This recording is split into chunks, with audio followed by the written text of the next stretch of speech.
जय गौ माता की। अगर आपको हमारा आज का वीडियो अच्छा लगे तो प्लीज़ लाइक शेयर सब्सक्राइब करिए चैनल को और बेल आइकन प्रेस कर दीजिए, जिससे आपको हमारे आने वाली वीडियो की नोटिफिकेशन टाइम टू टाइम मिलती रहे। तो मेरे भाई बहन, आज महाराज गोरखनाथ की कथा हम आपको सुनाएंगे कि गोरखनाथ की उत्पत्ति कैसे। एक समय की बात है कि गुरु गोरखनाथ के माता पिता के कोई संतान नहीं हुई। जब कोई संतान नहीं हुई तो बेचारे बड़े परेशान थे उनके पिताजी। एक दिन एक महात्मा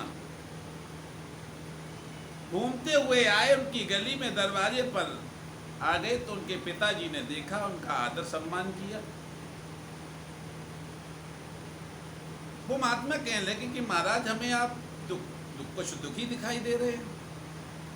बोले महाराज मेरे पास धन दौलत जमीन जायदाद तो बहुत है, लेकिन मेरे घर में आज दिन तक कोई संतान नहीं। तो उन महात्मा ने अपनी झोली से कुछ निकाला और उनके पिताजी को पकड़ाया, कहा जाओ ये अपनी पत्नी को खिला देना, तुम्हारे घर में संतान अवश्य होगी।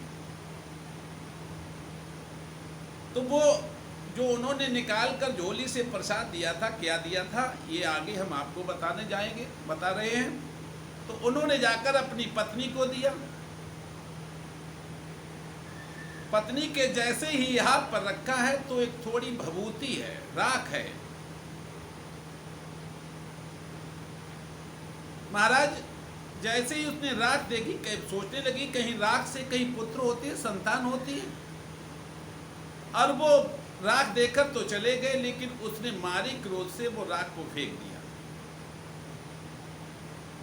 उनके पिताजी हमेशा गाय की सेवा करते थे, गाय आंगन में रहती थी। पहले आज सदियों पुराने हर किसी के घर में गाय रहती थी और आंगन में उसकी सेवा होती थी। तो उन्होंने राख फेंकी, वो राख जाकर के गाय के गोबर पे पड़ी। महाराज तो चले गए, 1 साल नहीं, 2 साल नहीं, कई साल बीत गई। 12 वर्ष बाद फिर महात्मा आए। वो महात्मा कौन थे?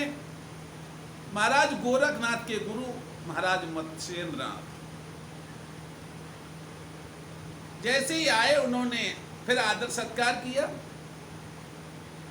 महाराज कहने लगे कि आज फिर आप दुखी दिखाई दे रहे हैं। बोले महाराज आपने कहा था कि संतान होगी, मेरे घर में संतान नहीं हुई। गुरु मत्स्येंद्रनाथ ने कहा कि महाराज आपके घर में पुत्र है।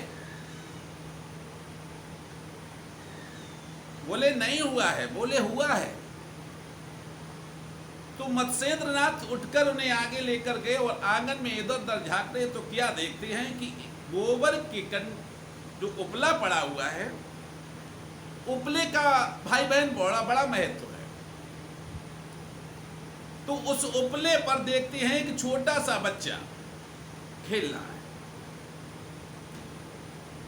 मत्स्येंद्रनाथ ने कहा कि देखिए वो बालक पड़ा है, लेकिन उन्हें नहीं दिखाई दिया।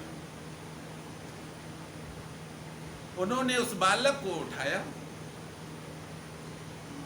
जैसे ही गुरु मत्स्येंद्रनाथ का हाथ लगा, वैसे ही वो बालक 12 वर्ष का हो गया।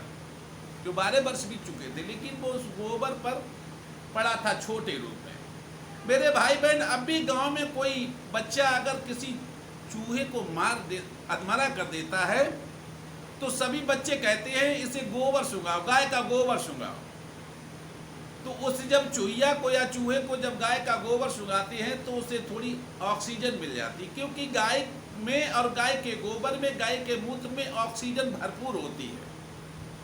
तो अधमरे चूहे को जब ऑक्सीजन मिल जाती है तो वो भाग जाता है। तो उसी ऑक्सीजन के माध्यम से वो 12 वर्ष तक बालक बना रहा जीवित। जैसे ही वो 12 वर्ष का हुआ, वैसे ही उनकी माँ और उसके पिताजी कहने लगे बेटा बेटा। बोले कौन किसका बेटा है? अरे मेरा तो यहाँ किसी ने कदर भी नहीं किया, मुझे नहीं रहना है। मेरे भाई बहन, वो बालक मत्स्येंद्रनाथ गुरु के साथ चला गया। उन्होंने उसे दीक्षा दी। गुरु गोरखनाथ, जब उनका गोरखनाथ क्यों नाम रखा गया? गो माने गाय, गाय रख माने रखना। गुरु गोरखनाथ का एक संदेश था कि मेरा वही भक्त हो सकता है, वही मेरा शिष्य हो सकता है जो गाय रखता है। तो मैं इस चैनल के माध्यम से ये कहना चाहूंगा कि जितने भी गोरखनाथ संप्रदाय के व्यक्ति हैं, गुरु गोरखनाथ उसी से प्रसन्न होते हैं, उसी से प्रसन्न रहते हैं जो गाय रखता है। आज गाय रखने वाले तो कम हैं और गुरु गोरखनाथ को बहुत लोग मानने वाले हैं। मेरे भाई बहन, ये हमारे जितने भी ऋषि मुनि हुए हैं, जितने मेरे भगवान हुए हैं, चाहे वो राम हो, चाहे कृष्ण हो, चाहे बौद्ध हो, कोई भी भगवान हो, हर किसी का एक संदेश रहता है कि न मैं मंदिर में मिलता हूँ, न मस्जिद में, न गुरुद्वारे में। अगर मुझे कोई ढूंढना चाहे तो मैं गायों के मध्य में मिल जाता हूँ, क्योंकि भगवान हमेशा गाय की शरण में रहा है और गाय की शरण में ही हम आप जब जाएंगे तो भगवान स्वतः हमें मिल जाएंगे, ढूंढने की जरूरत नहीं है। तो हम सभी से ये कहना चाहेंगे कि गाय रखो और गुरु गोरखनाथ के शिष्य बन जाओ, तो आपको अनंत फल प्राप्त होगा, अनंत भक्ति प्राप्त हो जाएगी। यही है गोरखनाथ संप्रदाय की कथा। बोलिए गोरखनाथ महाराज की जय।